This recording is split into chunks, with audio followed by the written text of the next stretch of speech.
कहानी की शुरुआत में हम समुद्र से उठते हुए एक तूफान को देखते हैं, लेकिन आज बारिश पानी की नहीं बल्कि प्लास्टिक और बाकी कचरे की हो रही थी। इस वक्त रोड से गुजर रही एक गाड़ी में हम बारबरा और उसकी बेटी को देखते हैं। ये अजीब सा नजारा देखकर बारबरा ने अपने एक्स हस्बैंड को फोन किया। वर्कले ने फोन उठाते ही उनसे कहा कि तुम लोग जल्दी से वापस आ जाओ, लेकिन आधे रास्ते में ही वो ट्रैफिक में फंस गए। बारबरा ने अपनी बेटी से कहा कि तुम भागकर बिल्डिंग के अंदर चली जाओ जो बिल्कुल पास ही थी। बाहर खड़े वर्कले ने देखा कि उसकी बेटी के ऊपर एक एंकर गिरने वाला है। वो तुरंत भागते हुए गया और अपनी बेटी को बचा लिया। थोड़ी देर बाद बारबरा भी आ गई और पूरा परिवार मिल गया। अथॉरिटीज के पास इस अजीब सिचुएशन को रोकने का कोई तरीका नहीं था। सब लोग बस आसमान को प्लास्टिक से भरा हुआ देख रहे थे। समुद्र से बाहर आए कचरे के अंदर टाइटैनिक भी थी, जो 114 साल बाद आखिरकार न्यूयॉर्क पहुंची गई। इन सभी अजीब घटनाओं की शुरुआत हुई जब कुछ मछुआरे समुद्र में मछली पकड़ने गए थे, पर जैसे ही उन्होंने जाल डाला तो मछलियों के साथ साथ उनके बीच एक समुद्री जीव भी उनकी पकड़ में आ गया। इसके बाद हम बकले को देखते हैं, जिसे समुद्र में तेल लीक होने की खबर मिली। उसे ब्रिटिश फौज के साथ मिलकर सफाई का काम करना था। मिशन के लिए चाहते हुए वो लंदन से गुजरा ताकि अपनी बेटी कभी को सही सलामत उसकी माँ के पास पहुँचा दें। अपनी बेटी और पिछली बीवी को अलविदा कहने के बाद बार्कले के साथ एयरपोर्ट गया और फिर मिलिट्री प्लेन में बैठ गया। जल्द ही वो एक खुफिया जगह पर पहुंचा जहां उस समुद्री जीव की डेड बॉडी रखी गई थी। वहां पता चला कि ये जीव समुद्र के किनारे से लगभग 3 मील दूर मिला है। मछुआरों ने जब मॉन्स्टर को जाल से निकलते देखा तो उन्होंने उसे गोली मार दी और उसके शरीर को इंटरनेट पर बेचने की कोशिश की, लेकिन कर्नल ने सही समय पर एक्शन लिया, इसको छुपाया और उस शरीर को खरीद लिया ताकि आर्मी उस पर रिसर्च कर सके। पियर्स कहने लगा कि इस तरह के समुद्री जीवों के बारे में पुराने समय की कहानियों में बताया जाता है। इनकी प्रजाति को होमो एक्वा कहा जाता था। जब साइंटिस्ट ने बॉडी को चेक किया तो उन्हें क्रीचर के गले के नीचे एक मोती मिला, बिल्कुल वैसा ही जैसा उन्हें पहले मिले हुए स्पेसिमेन में मिला था। समुद्र के नीचे रहने वाले इन जीवों से बात करने के लिए आर्मी ने पहाड़ों में कैंप्स लगाए और एक मशीन से सिग्नल भेजा। अंधेरा होने के बाद जब बाकी लोग सो रहे थे तो मोर्गन और सारा को काम दिया गया कि उस मोमो एक्वा की बॉडी को गार्ड करें।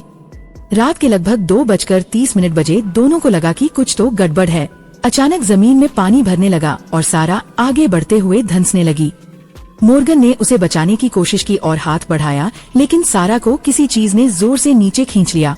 कुछ ही सेकंड बाद मोर्गन भी उसी तरह नीचे चला गया। नीचे जाने से पहले ही उसने मदद के लिए कॉल की, लेकिन बाकी फौजी समय रहते नहीं आए। साथ ही वो बॉडी भी चोरी हो गई थी। तभी अलार्म बज उठा और सारे फौजी उठकर देखने लगे। जनरल जब टेंथ में पहुंचा तो उसे मोर्गन और सारा कहीं नहीं मिले। जब उसने रेडियो पर उनसे बात करनी चाहिए तो पता चला कि रेडियो तो जमीन के नीचे मॉन्स्टर्स की जाने के बाद जमीन फिर से सख्त हो गई थी। जब पियर्स नीचे झुककर चेक कर रहा था तो उसे मोर्गन का हाथ मिला।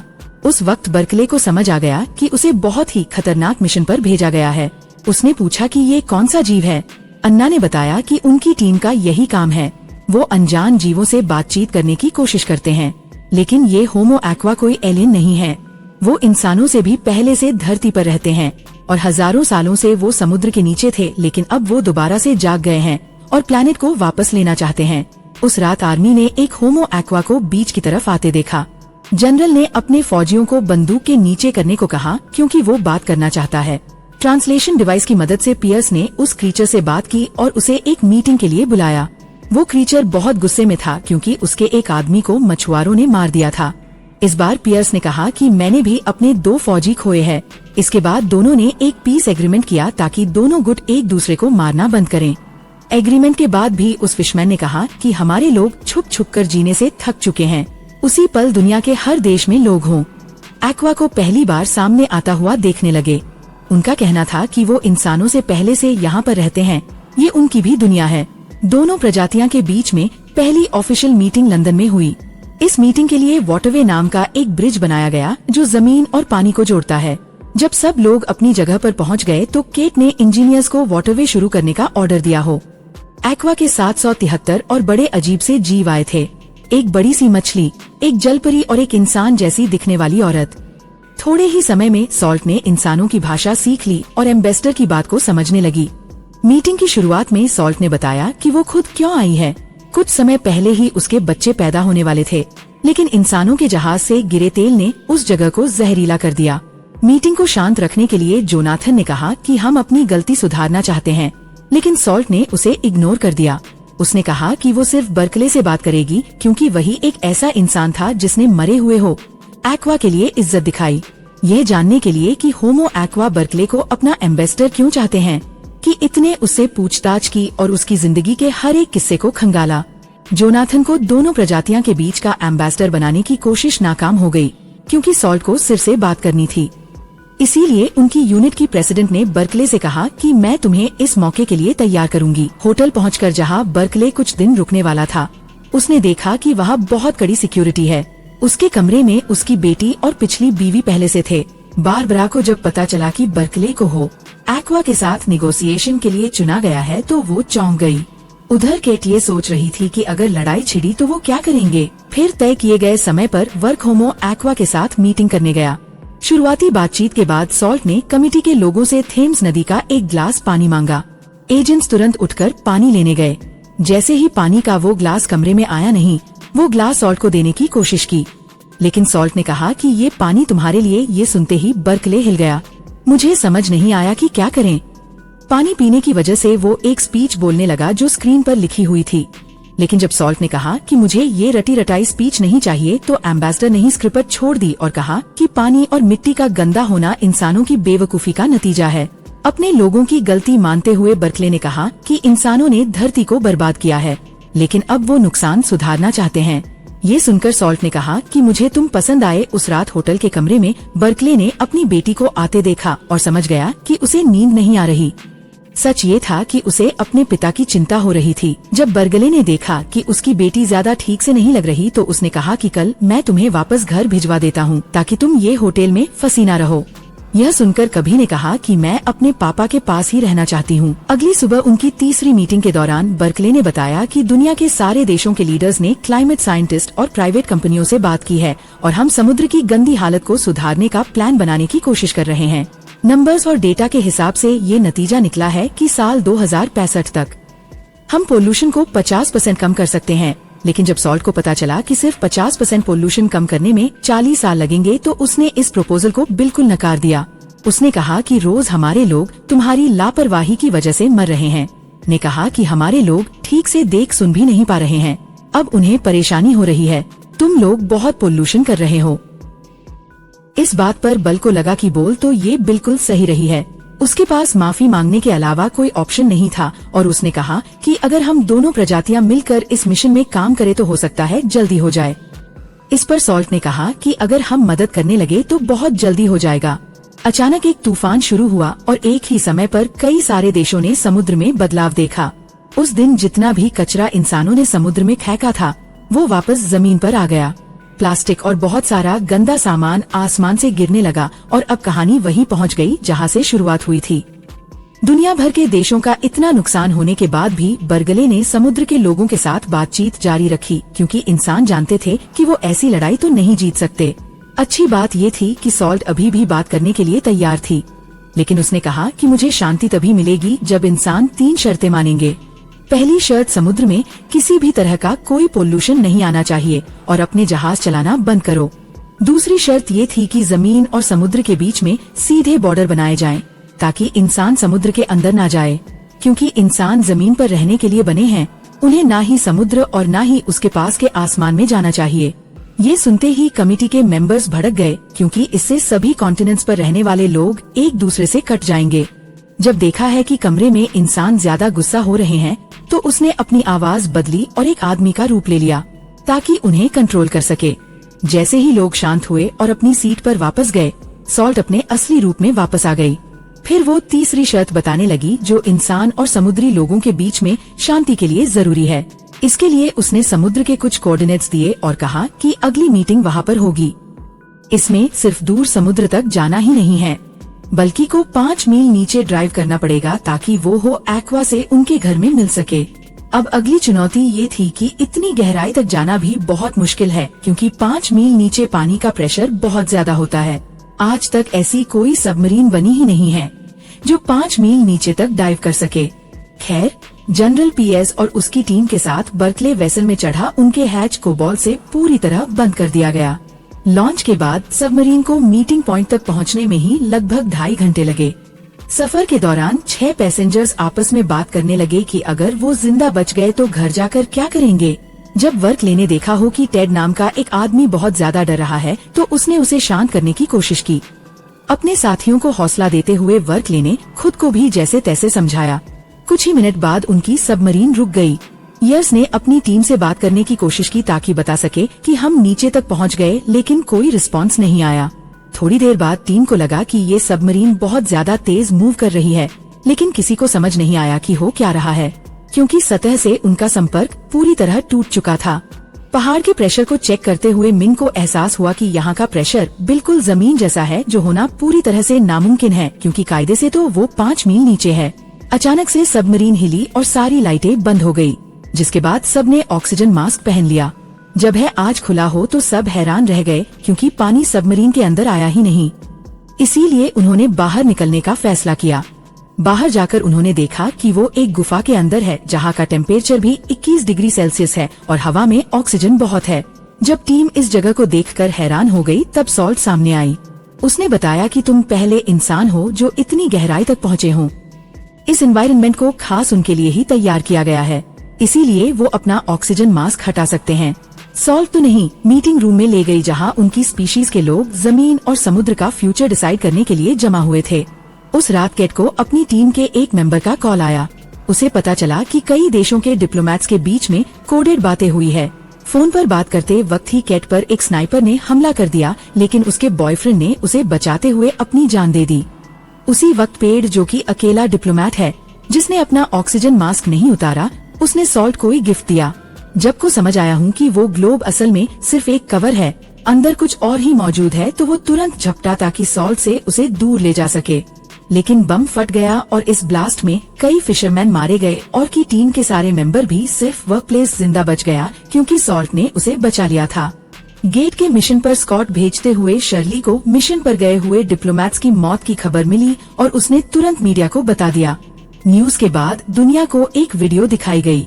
इसमें लग रहा था कि सॉल्ट ने जानबूझकर बर्कले और उसकी टीम को मारा है और जो भी इंसान समुद्र में जाएगा उसका यही हाल होगा। लेकिन सच तो ये था कि ये वीडियो नकली है और सरकार ने दोनों स्पीशीज के बीच में नफरत बढ़ाने के लिए ये किया। तेज रफ्तार से सतह की तरफ तैरते हुए सॉल्ट ने देखा कि बर्कले को बचाने के लिए हेलीकॉप्टर भेजा गया है। जैसे ही बर्कले जमीन पर पहुंचा, उसने बताया कि ब्लास्ट का रीजन था। केट ने बर्कले की बात मानी, लेकिन कहा कि उसे सॉल्ट से पूछताछ करनी पड़ेगी।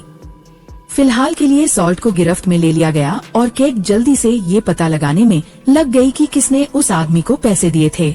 उस आदमी को स्टेज 4 कैंसर था और वो इस मिशन को पूरा करने के लिए कुछ भी कर सकता था।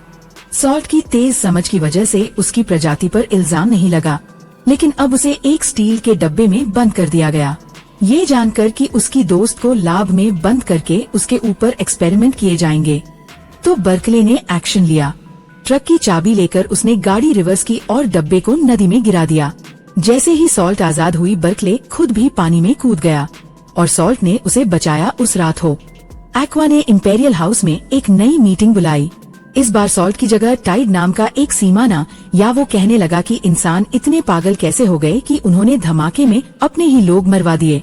गेट ने जब उससे माफी मांगी तो टाइट ने कहा कि सॉल्ट कहाँ पर है। वो कहने लगा कि हमारे लिए वो एक हाल है। अपने लोगों की बजाय उसने एक इंसान को बचाया। जब उसे पता चला कि सॉल्ट बर्कले की मदद से भाग चुकी है और अब तक गायब है, तो टाइड ने ऑर्डर दिया कि उसे ढूंढकर वापस लाओ। अगर ऐसा नहीं हुआ तो असली लड़ाई अब शुरू होगी। जब पूरा शहर उन्हें ढूंढ रहा था, तब सॉल्ट और बर्कले एक गुमनाम वेयरहाउस में छुपे हुए थे। सॉल्ट अपनी आजादी की खुशी मना रही थी। बर्कले से बात करते हुए उसने पूछा कि तुमने अपनी जान रिस्क में क्यों डाली।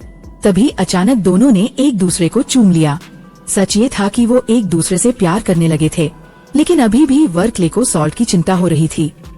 उसने कहा कि तुम्हें वापस समुद्र में चले जाना चाहिए, लेकिन सॉल्ट जानती थी कि अगर वो गई तो उसकी ही प्रजाति के लोग उसे गद्दार कहकर मार देंगे। ये सब सुनने के बाद बर्कले इस नतीजे पर आया कि उन्हें शहर छोड़ना होगा। उसने अपनी पार्टनर की मदद ली और एक जवान लड़के का मोबाइल फोन चला लिया ताकि वो बारबरा यानी अपनी एक्स वाइफ से बात कर सके, क्योंकि अब शायद वही है जो उनकी मदद कर सकती है। लेकिन बर्कले की मदद करने की बजाय बार बार आने कॉल को गवर्नमेंट एजेंट्स के साथ शेयर कर दिया और उन दोनों को मिलने के लिए एक जगह पर बुलाया ताकि बर्कले को पकड़ा जा सके। जब बर्कले ने देखा कि बारबरा गाड़ी पैक कर रही है तो वो सॉल्ट के साथ ब्रिज की तरफ भागा और वहाँ पर दोनों को घेर लिया गया। उसी वक्त कैट की टीम के एक आदमी ने बताया कि वो वीडियो नकली है जिसमें सॉल्ट ने इंसानों के खिलाफ लड़ाई छेड़ी थी। ये सुनते ही केट ने अपने फौजियों को पीछे हटने का ऑर्डर दिया, लेकिन जनरल गन्सबर्ग सिद्ध करने लगा कि उस औरत को रोको। जैसे ही केट को समझाया कि जनरल जरूरत पड़ने पर सॉल्ट को मार भी सकता है, तो उसने अपनी टीम को ऑर्डर दिया कि जल्दी से अपना टारगेट बदलू और ब्रिटिश फौजियों पर बंदूक तान दो। जब दोनों फौज आपस में भिड़ने वाली थी तभी अचानक से सॉल्ट ने बहुत तेज चीख मारी और फिर नदी में कूद गई। उस रात हो एक्वा एक ऐसी आवाज निकलने लगी जो समुद्र के पास वाले शहरों के सारे कुत्तों को बीच तक ले आए और फिर उन्होंने फिशिंग नेट्स का इस्तेमाल करके उन्हें पकड़ लिया। अगले दिन जब जानवरों के बारे में पूछा गया तो टाइट ने कहा कि उनको तो हम खा गए, बिल्कुल वैसे ही जैसे इंसान समुद्र की मछलियों को खाते। सैटेलाइट इमेजेस देखने के बाद साइंटिस्टों को पता चला कि हो असल में ग्लेशियर्स को पिघला रहे हैं। अगर कुछ बदला नहीं तो इनफैक्ट का हर साल 300 बिलियन टन बर्फ खो देगा। अगर ऐसा हुआ तो कुछ ही समय में समुद्र का लेवल 1600 फीट बढ़ जाएगा और लगभग सभी इंसान डूब जाएंगे। अब जॉनथन टाइड से बात करके इंसानियत को बचाने के रास्ते के बारे में बातचीत करने लगा। इस पर फिशरमैन ने कहा कि इंसानों के पास सिर्फ 5 साल है प्लैनेट को पूरी तरह ठीक करने के लिए। अगर इतने समय में नुकसान ठीक नहीं हुआ तो पूरी इंसानी प्रजाति को खत्म कर दिया जाएगा। तुम लोग मतलब इस प्लैनेट पर जीने के लायक ही नहीं हो। उधर अथॉरिटीज ये फैसला कर रही थी कि बर्कले का क्या किया जाए और उसे एक होटल रूम के अंदर निगरानी में रखा गया। एक दिन अचानक से खाना खाने के बाद बर्कले बेहोश हो गया और उसके रूम में साइंटिस्ट घुस गए। जब वो सो रहा था उन लोगों ने उसके शरीर में इंजेक्शन दिया और उसके फिंगरप्रिंट ले लिए ताकि बाद में उसे गलत इल्जाम के तहत फंसाया जा सके। के जाते ही बर्कले होश में आया और चुपके से बीच की तरफ गया, इस उम्मीद के साथ कि शायद सॉल्ट मिल जाए। सूरज उगने के बाद फिश वुमैन सामने आई और बर्कले भागकर उसके पास गया। ये जानकर वो खुश था कि वो जिंदा है। उसके साथ भागने की बजाय शॉर्ट ने उससे कहा कि टाइड के साथ नया एग्रीमेंट मांगू वरना उसके लोग पूरी इंसानी प्रजाति को बर्बाद कर देंगे। इतना कहकर सॉल्ट ने जाने की बात की। जाने से पहले उसने को किस किया और समुद्र में वापस चली गई। बर्कले तुरंत केट और उसकी टीम के पास गया ताकि टाइड को मैसेज भेजा जा सके, लेकिन अफसोस कोई जवाब नहीं मिला। उस दिन बाद दुनिया भर के को स्टार पर लाखों की तादाद में होमो एक्वा की लाशें मिली। टेस्ट करने पर पता चला कि वो लोग एक बीमारी से इन्फेक्ट हो गए थे, जिससे पानी में सांस लेने वाले उनके गिल्स बंद हो गए और वो डूब कर मर गए। हैरानी की बात ये थी कि सिर्फ होमो एक्वा पर असर हुआ था, बाकी सारे समुद्री जीव बिल्कुल ठीक है। ये सुनकर केट इस नतीजे पर पहुंची कि शायद ये इंसानों का बनाया हुआ कोई वायरस है और उसे अफसोस हुआ कि वो पहले समझ नहीं पाई। उस दिन केट की टीम को समुद्र की गहराई से मदद का सिग्नल मिला और अब अगले को दोबारा से मीटिंग के लिए बुलाया गया। जैसे ही उसे पता चला कि उससे बातचीत करने के लिए सॉल्ट आ रही है तो वो खुशी के मारे रो पड़ा और बड़ी मुश्किल से खुद को रोक पाया। उसे गले लगाने से लड़ाई के खत्म होने की अनाउंसमेंट की गई। सॉल्ट ने बताया कि हमारी सिर्फ 10% पॉपुलेशन बची है। उसने कहा कि जिन भी लोगों ने ये कायरता भरा हमला किया है उन्हें पानी खुद सजा देगा। दोनों स्पीशीज के बीच में दोबारा रिश्ते बनाने के लिए एक केट ने अपना दिमाग लगाया और एक खास जगह को चुना। उसने उन्हें बताया कि आप सब यहाँ पर रह सकते हैं। यहाँ पर दुनिया का सबसे गहरा समुद्र है, ना तो वहाँ पर इंसानों की फैलाई हुई गंदगी है और न ही कोई और चीज। जाने से पहले सॉल्ट ने अपने दोस्त का दुख भरा अंत दिखाया। उसने बताया कि हमारे लोग लड़ाई इसलिए खत्म कर रहे हैं क्योंकि जो अब बचे हैं वो इंसानों की बुराई से बहुत डर चुके हैं। हम इंसानों का मुकाबला नहीं कर सकते क्योंकि इंसानों की तरह चालाकी करना हमारी फितरत में नहीं है। फिर होमवर्क वाके जाते ही ग्रेट हॉल के ग्लास पैनल जो पानी को बाहर रखते हैं उनमें क्रैक्स आनी शुरू हो गए। सब लोग घबराकर बाहर निकलने की कोशिश करने लगे। अगले शांत रहकर अपने अंत का इंतजार करता रहा, लेकिन है ना ने उसे बचा लिया। उस दिन केट को वर्क लेके मेडिकल टेस्ट के रिजल्ट मिले और पता चला कि उसका डीएनए बदल चुका है। अब उसके जीनस होमो एक्वा जैसे हो चुके हैं। ये जानकर कीट ने फैसला किया कि उसे समुद्र ले जाया जाए ताकि वो सॉल्ट को दोबारा मिल सके। सॉल्ट को किस करने के बाद बाग लेके अचानक से गिल्स निकल आए, जिससे वो पानी के अंदर भी सांस ले सकता था। अब उसके पास अपनी किस्मत चुनने का मौका है और उसने फैसला किया कि वो सॉल्ट के साथ समुद्र में ही रहेगा। वीडियो पसंद आई तो लाइक कर देना, चैनल को सब्सक्राइब कर लेना। मिलते हैं अगले वीडियो।